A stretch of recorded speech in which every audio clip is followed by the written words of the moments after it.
मैं ये देखता था कि गुरु जी को जब खुद तकलीफ होती थी, शारीरिक तकलीफ होती थी, तो वो हमसे कहते थे कि जरा ये पीछे आके पीठ पे जो है तुम जो है दबा दो।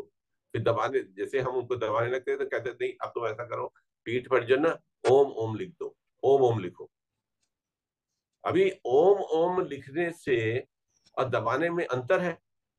अब कहीं दबाने से आराम आएगा, अब ओम ओम हमें, अपनी छोटा था मैं पतली सी उंगली से ऐसे ऐसे करके उनकी पीठ पे इधर उधर दाएं बाएं ऊपर नीचे ऐसे ऐसे लिखता रहता था। वो कहने लगे कि ओम ओम तुम लिखो, हमको नींद आ जाएगी, जब नींद आ जाएगी ना तो तुम बत्ती बुझा देना, चले जाना। मैं ओम की शक्ति बता रहा हूं कि वो ओम की क्या शक्ति है, कि ओम जपो। कभी गुरु जी ने ये नहीं कहा, हम लोग इसको थोड़ा सा समझ लें ताकि हमारे अंदर जो है इस बात की जो है इस बात का दृश्य साफ हो जाए कि ओम का क्या परिचय है, ओम का हमारे जिंदगी जिंदगी से क्या परिचय है ओम का। तो उन्होंने ये कहा, कभी उन्होंने ये नहीं कहा कि तुम इसमें जो है कोई और शब्द भी कह सकते थे, बट उन्होंने ऑलवेज ये कहा कि आप तुम ओम ओम लिखो। और हम ऐसा ओम लिखते थे तो उनको नींद आ जाती थी, फिर हम चुप्पे से बत्ती बुझा के दबे पांव जो है वहां से चले आते थे।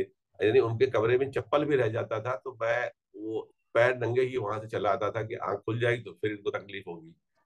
क्योंकि शरीर जो है वो ग्रस्त और परमार्थ के बीच में इतना जल चुका था कि उसमें जो है वो अंदर से जो है वो इतनी, आप अपनी कुवत से ज्यादा अगर मेहनत करेंगे, कुवत से ज्यादा मेहनत करेंगे तो इसके इसका उन्होंने प्राइस पे किया, इसकी उन्होंने कीमत अपनी जिंदगी में चुकाई कि उन्होंने गृहस्थ को परमार्थ के साथ साथ साथ लिया। ये एक अलग स्टोरी है, हम कभी बात होती है तो फिर हम लोग उसकी बात करेंगे। अभी हम लोग उसी बात पे रखते हैं, ओम की बात करते हैं। अभी देखिए, तो ये भजन कहता है कि जीवन की घड़ियां वृथा न खो, ओम ओम जपो। मैंने ओम के बारे में गुरु जी का बताया, जो अपने साथ बीता था वो मैंने बताया। अभी आप देखिए शास्त्र में भी ओम किया वर्णन किया गया है। अभी आप ये सोच लीजिए कि अब जीवन की घड़ियां, कहता जीवन अनमोल है, इसमें जो है ओम जपो। कभी शास्त्र में ये नहीं कहा। अब जीवन की कीमत को कौन समझता है, जीवन की कीमत को कौन समझता है? जीवन की कीमत को वो आदमी समझता है कि अगर डॉक्टर ने के पास चेकअप के लिए गया तो डॉक्टर ने कहा कि आजकल डॉक्टर जो है ट्रांसपेरेंट रखते हैं, सब चीज बता देते हैं, छुपाते नहीं है, अटेंडेंट को मरीज को बता देते हैं, क्योंकि आजकल लोग कोर्ट केस कर देते हैं, मुकदमे कर देते हैं। उसने डॉक्टर ने कहा कि भाई इनकी जिंदगी जो है वो जो है बहुत कम रह गई है, जो बीमारी है वो का कोई बुरा इलाज नहीं है, हम उसको रोक सकते हैं। थोड़ी देर इमेजिन करिएगा, आप हमारे संग रहिएगा और इसको सोचिएगा कि ऐसा हुआ। डॉक्टर के पास हमको आप ले गए तो डॉक्टर ने कहा कि इनकी बीमारी का इलाज जो है अभी तक हुआ आया नहीं है, लेकिन दवाइयों से इसकी चाल को, इसकी बीमारी की चाल को कम किया जा सकता है, तो ये जिंदगी कम, बहुत कम रह गई है। हम सुनते हैं, तो हमने सुना तो हमने कहा ओ माय गॉड, जिंदगी मेरी, डॉक्टर ने हाथ खड़े कर दिए कि मैं बच नहीं पाऊंगा। अभी तो मैंने जो है रिटायरमेंट प्लान किया था कि मैं रिटायर हो जाऊंगा, तो रिटायर होने के बाद जो है मुझे जो है वो सरकार से नौकरी करता हूँ, जहाँ 40 साल मैंने नौकरी करी तो मुझे पैसा मिलेगा और मैं इस तरह से अपना जो है घर बार करूंगा, फिर मैं आराम करूंगा। तो आराम करने के बारे में जो मैंने सोचा तो डॉक्टर ने आज इंडिकेशन दे दिया। ऐसे आदमी को जीवन का महत्व तो पता लगता है। थोड़ी देर के लिए अगर हम इमेजिन करें कि उस व्यक्ति के बारे में सोचिए तो उसने कैसा सोचा होगा। क्योंकि मेरे जीवन काल में हमारे ही जो साथ के थे, उनके रिटायरमेंट के 3 महीना पहले कैंसर डिटेक्ट हो गया उनको। वो इतने तेज काम करने में थे, इतनी तेज चाल में रहते थे कि उनको फुर्सत नहीं रहती थी। उनकी फैमिली कानपुर में थी, वो लखनऊ में पोस्टेड थे, और वो कभी सैटरडे सैटरडे घर जाते थे, लेकिन उनका सारा दिल और दिमाग बैंक के ऊपर लगा रहता था। अब 3 महीना पहले जो है डॉक्टर ने उनको कैंसर डिटेक्ट कर दिया। उन्होंने कहा बस अब ये आप जो बहुत पान खाते हैं, ये सुपारी जो आपने खाई, आपको किसी ने रोका नहीं, तो इससे आपके मुंह में जो है वो कैंसर हो गया है। ये और बहुत बढ़ गया। तो फिर भी इसका इलाज बॉम्बे में कराया जाएगा, तो फिर उनकी पोस्टिंग बॉम्बे कराई गई। फिर बॉम्बे वो गए, फिर बॉम्बे में इलाज किया, लेकिन वो सर्वाइव नहीं कर पाए। उनके रिटायरमेंट का सर्टिफिकेट, रिटायरमेंट के बाद एक सर्टिफिकेट मिलता है कि mister so and so successfully retired from the organisation.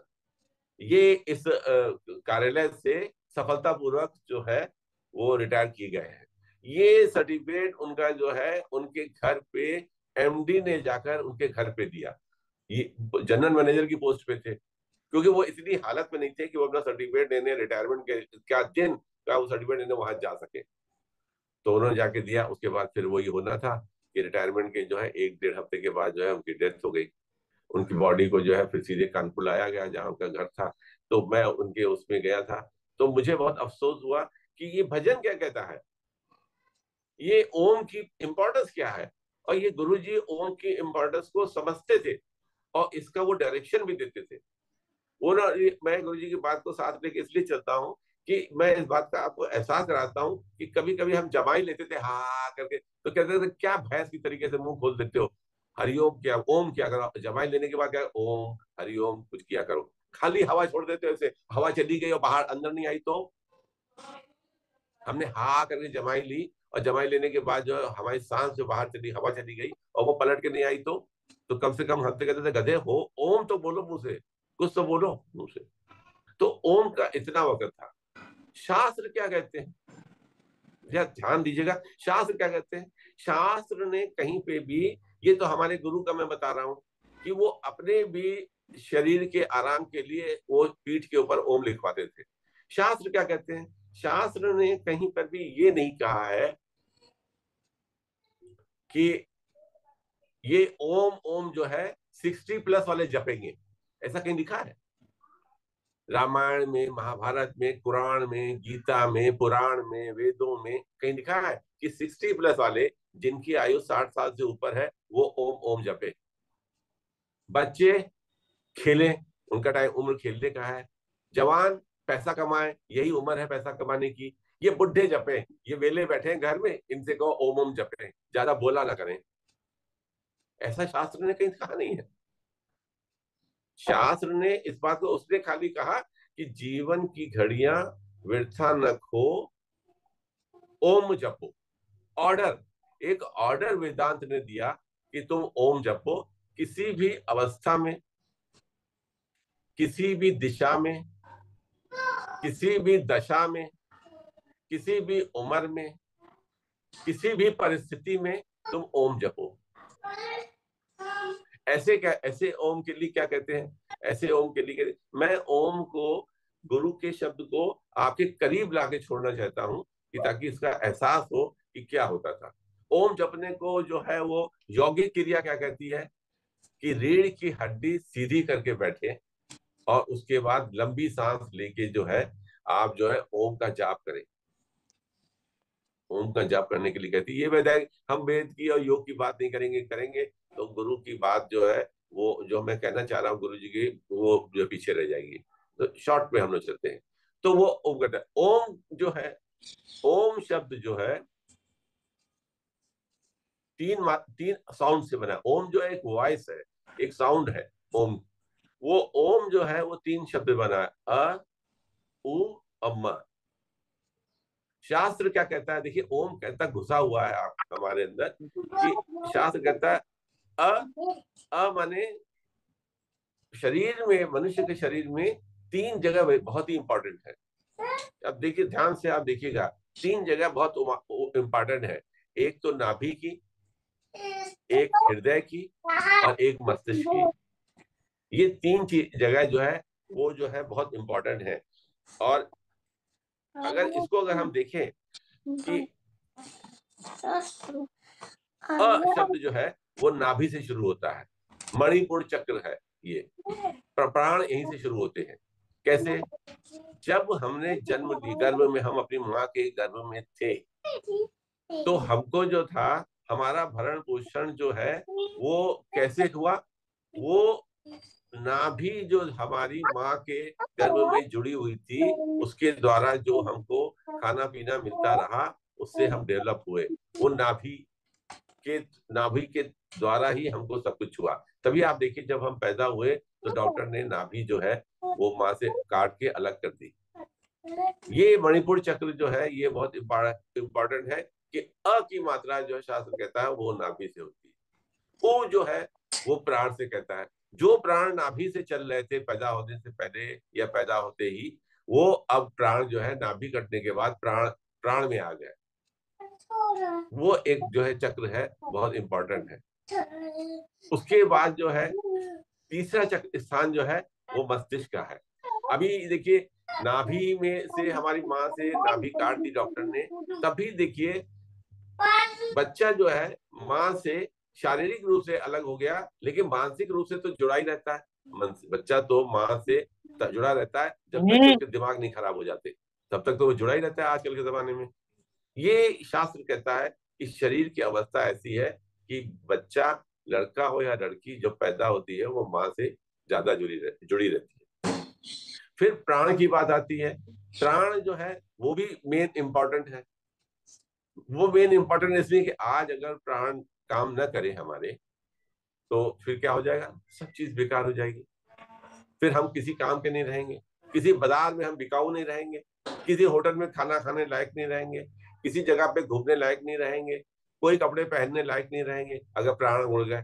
तब फिर कहेंगे राम राम सत्य है, हरिओम हरिओम सत्य है, अल्लाह अल्लाह करेंगे, ऐसे करेंगे, कुछ ना कुछ करेंगे कि भाई अब ये बेकार हो गया। और तीसरा चक्र जो है वो माथे पे है, जहां पे जो है हमारे स्त्रियां, हिंदुस्तान की स्त्रियां जो है वो टीका लगाती है।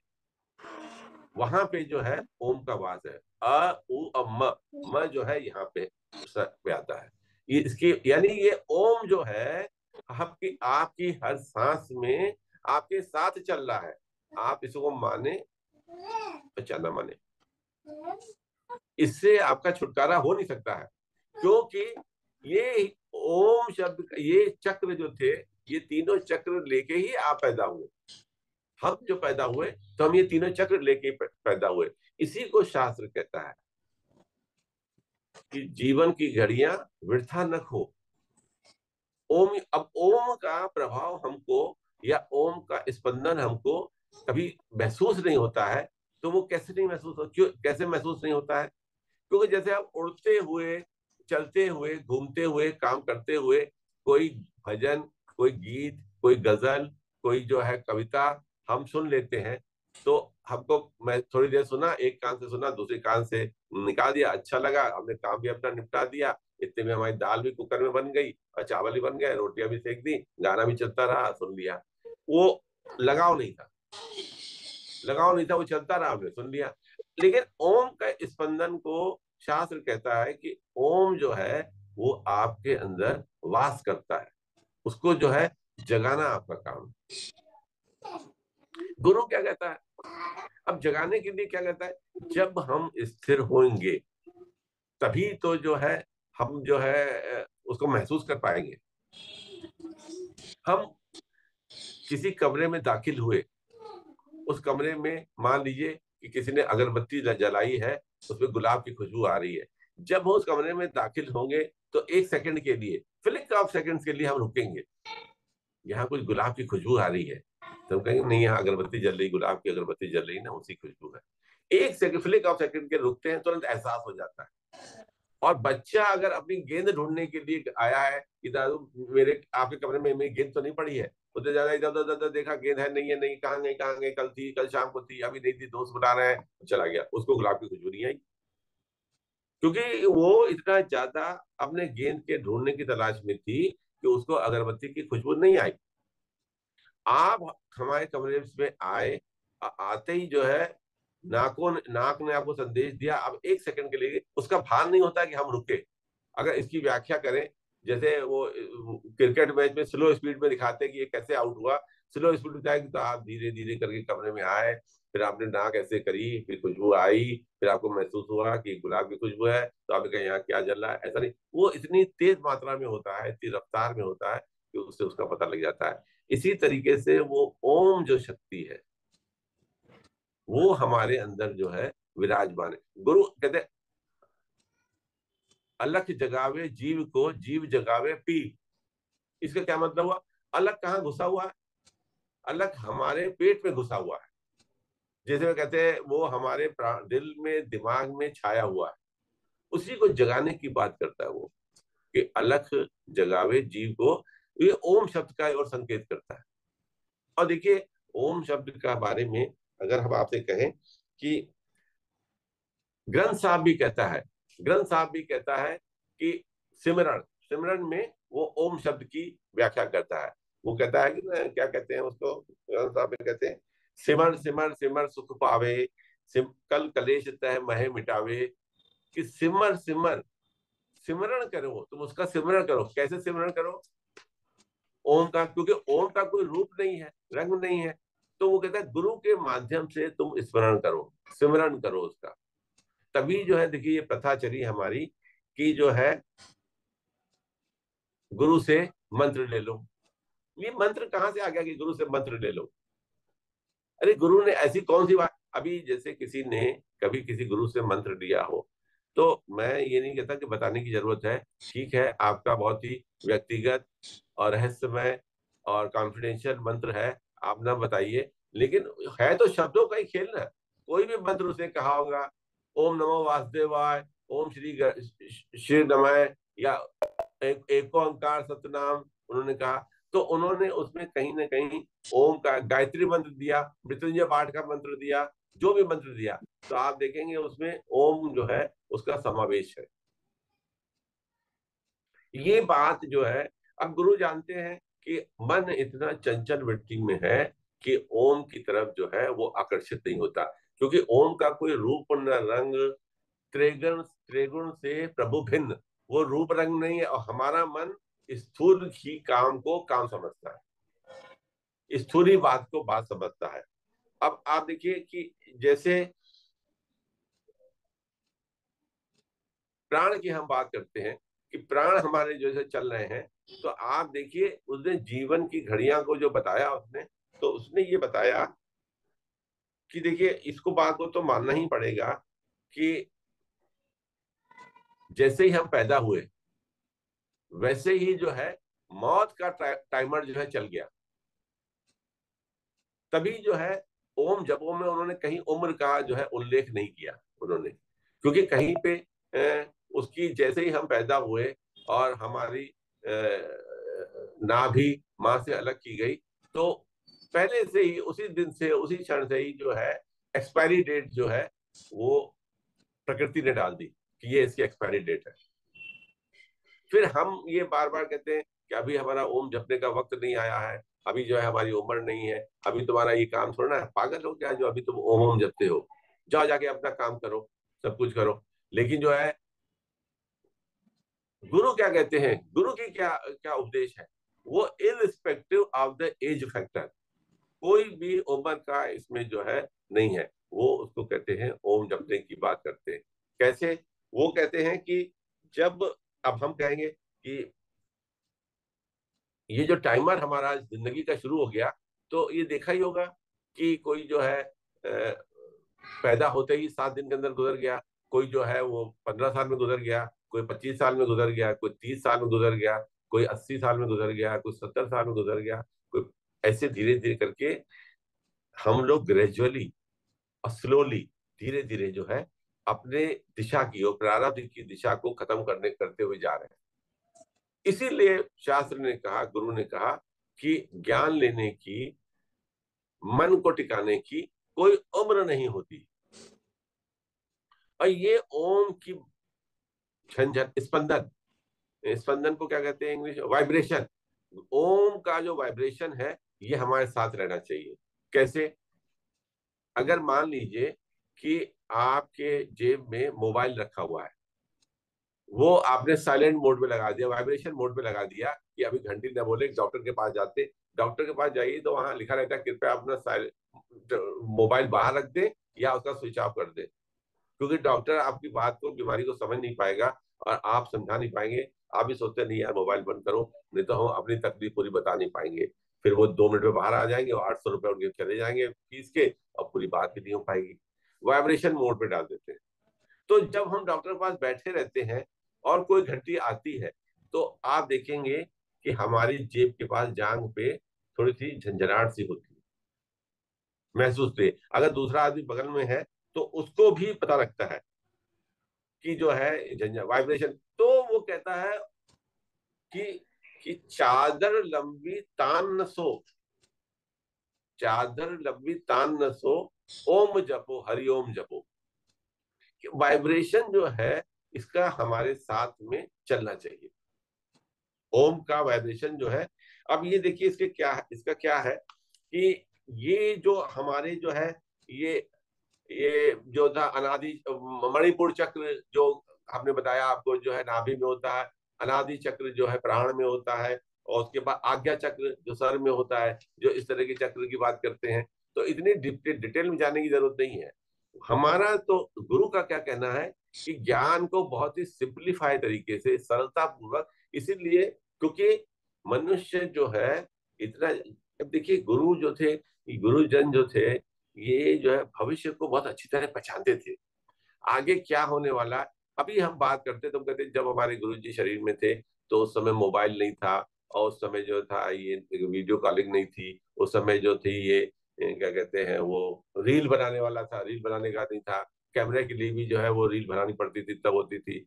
लेकिन गुरु जी जो गुरुजन जो थे, सतगुरु जो थे, उनको आगे आने वाले जीवन का पूरा ज्ञान था, आगे आने वाली प्रोग्रेस का उनको पूरा ज्ञान था कि मनुष्य की गति कैसी है, वो किस तरफ जा रहा है। इसीलिए उन्होंने सत्संग को, परमार्थ को बहुत कठिन करके नहीं बताया।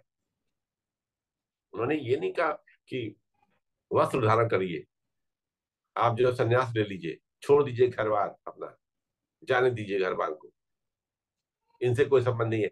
आपका जन्म हुआ आपके कर्मों के हिसाब से हुआ, अब न तेरी माँ है, न तेरा बाप है, न तेरे भाई है, न तेरी बहन है, न तेरी कोई ड्यूटी है, छोड़ दो सबको, चले जाओ, ऐसा नहीं कहा। उन्होंने कहा कि जो कर्तव्य, जो प्रारब्ध है, उसके हिसाब से जो है तुम कार्य करो, प्रारब्ध के हिसाब से कार्य करो, लेकिन ओम जपो। जैसे मोबाइल का वाइब्रेशन आपकी आवाज नहीं करता है, और वो जो है उसमें बैठा रहता है, साइलेंट मोड में भी रहता है, और वो चलता रहता है, उसका आपको आभास होता है, तो वो कहते हैं इस तरह का आभास होना चाहिए।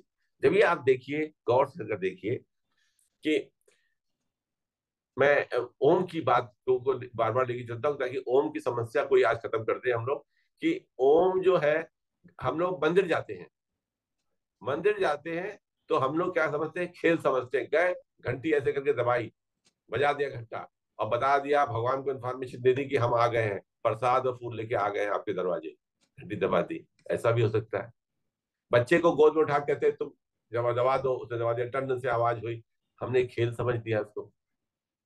वो कहते हैं कि मंदिर पे घंटा बजाने पे भी उसमें से जो ध्वनि प्रज्वलित होती है, जो ध्वनि उत्पन्न होती है, वो ओम की ही होती है, ऐसा शास्त्र कहते हैं। क्यों कहते हैं ऐसा?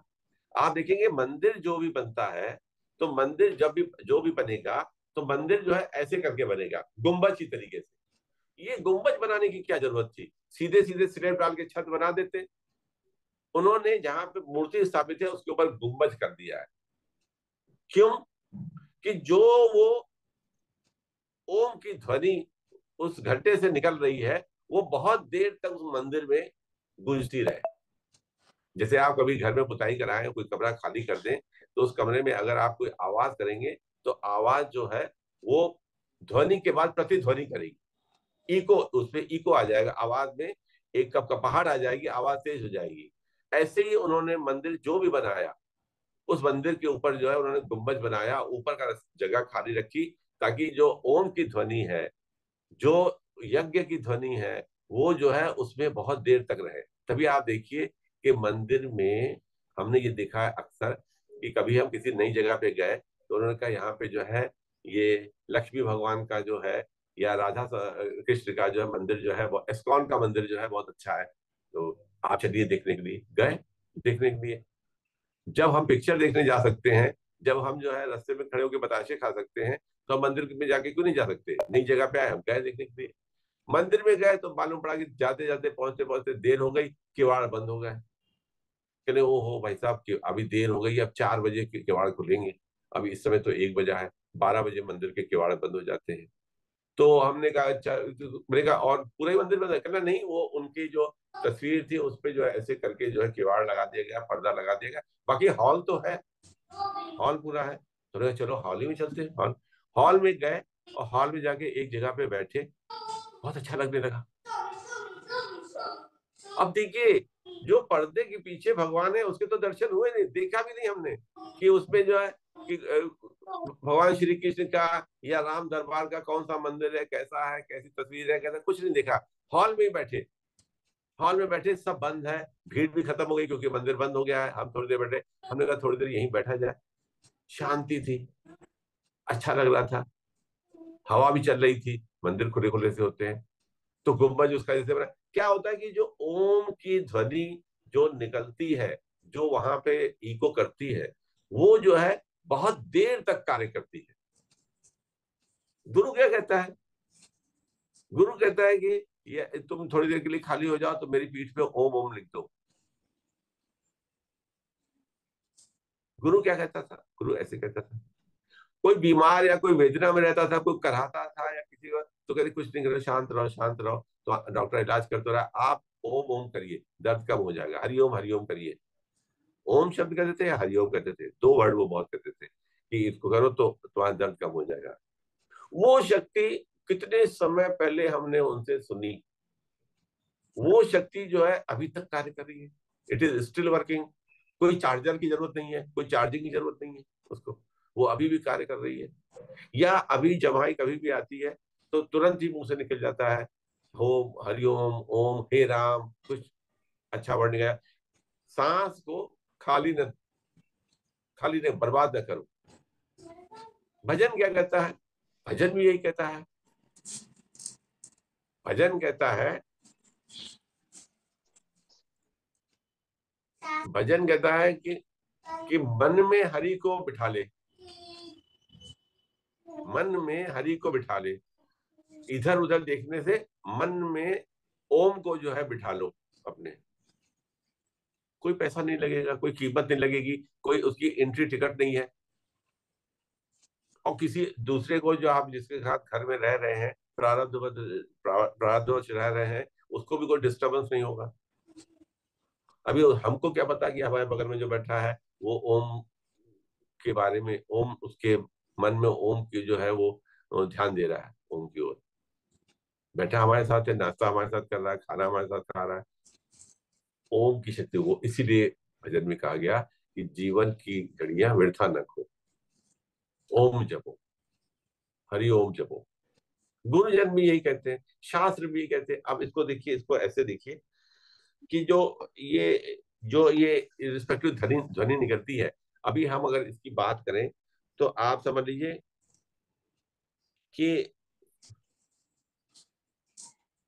जिनको हम कहते हैं कि हमारे यहाँ लोग कहते हैं कि ये क्या कहते हैं, ये बुढ़े लोग वेले बैठे हुए हैं, ये लोग जब है हमारा कोई काम ही नहीं है, उनको मैं कहता हूँ कि उनको मैं, यंग जनरेशन को, तो कभी इतवार इतवार को हो तो मैं कहूंगा कि आप ये संदेश जरूर दें कि वो रीढ़ की हड्डी सीधी करके दिन में 2 घंटे 2.5 घंटे के लिए जरूर बैठे। क्योंकि उनका काम लैपटॉप पे बैठ के काम करने का है, वो झुके झुके काम करते हैं और खाना ठीक से खाते नहीं है हमारे ही।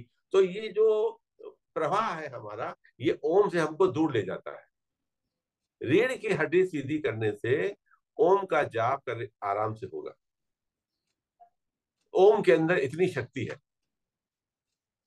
ओम के अंदर इतनी, अब देखिए ओम के अंदर इतनी शक्ति जैसे नहीं होती, तो आप देखिए कि हिंदू, जैन, बौद्ध धर्म सब ओम को कहते हैं। मैं कहता हूं क्रिश्चियन लोग भी जो है वो जब जो है प्रार्थना करते हैं तो ओम का ही दूसरा रूप है, उसे कहते हैं आमीन। मतलब प्रार्थना खत्म हुई, प्रार्थना खत्म कहते हैं आमीन कहते हैं। मुसलमान लोग भी जो है जब वो नमाज पढ़ते हैं उसके बाद कहते हैं आमीन। आमीन का मतलब क्या होता है? वो ओम को ही जो है इंकित कर दे रहा है कि ओम के पे ही उनका विचार है। वो तो क्रिश्चियन तो वो हमारे जो है, जो इसको हम तीसरा नेत्र कहते हैं, शिव का नेत्र कहते हैं, उस पर ध्यान लगाने को कहता है क्रिश्चियन। कहते हैं कि ईसा मसीह क्रूसीफाई क्रूसीफाई हो गए, फिर उसके बाद वो जो है फिर दोबारा से जिंदा होके आए, तो वो इधर ही ध्यान लगाने कहते हैं। इसलिए क्योंकि ओम के द्वारा जो है वो कहते हैं कि अभी जैसे हम लोग अब क्या करते हैं, हम लोग कहते हैं कि जैसे हमारे ऊपर गुरु ने कोई नियम धर्म नहीं रखे, तो हम लोग क्या हो गए, हम लोग बिना पट्टे वाले हो गए। अभी कहने की जरूरत नहीं है, हम लोग बिना पट्टे वाले हो गए। तो बिना पट्टे वाले होने के कारण क्या हो गया, हम अपने को फ्री एंड फेयर घूमने लगे कि कोई मतलब नहीं है। आज भी देखिए हमारे बच्चे, हम जब भी हम लोग जाते हैं तो हम लोगों ने पिक्चर में देखा है कि वो हीरो जो है वो मंदिर में जाता है, घंटा बजाता है जोर जोर से, कहता है भगवान आज मैं पहली बार तुम्हारे दरवाजे पे आया हूँ, तो मेरी माँ को ठीक कर दो।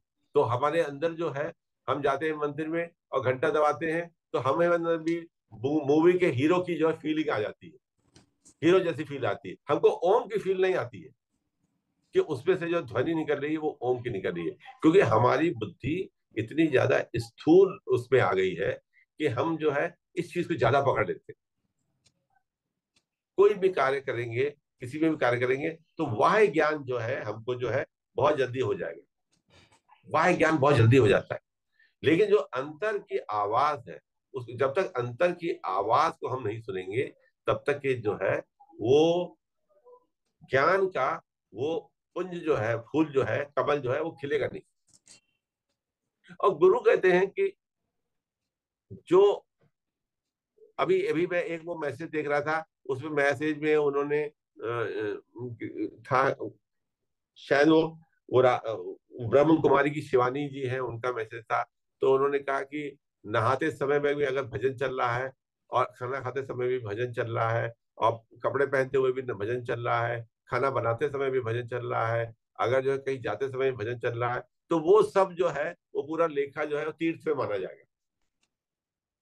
उसमें कहीं जाने की जरूरत नहीं है, कहीं जाने की जरूरत नहीं है, तब को में जाने की जरूरत नहीं है, क्योंकि वो ध्वनि जो है, वो ओम की ध्वनि जो है वो हमारे अंदर विराजमान है पहले से। खाली उसकी जो है उसकी आवाज को सुनना है।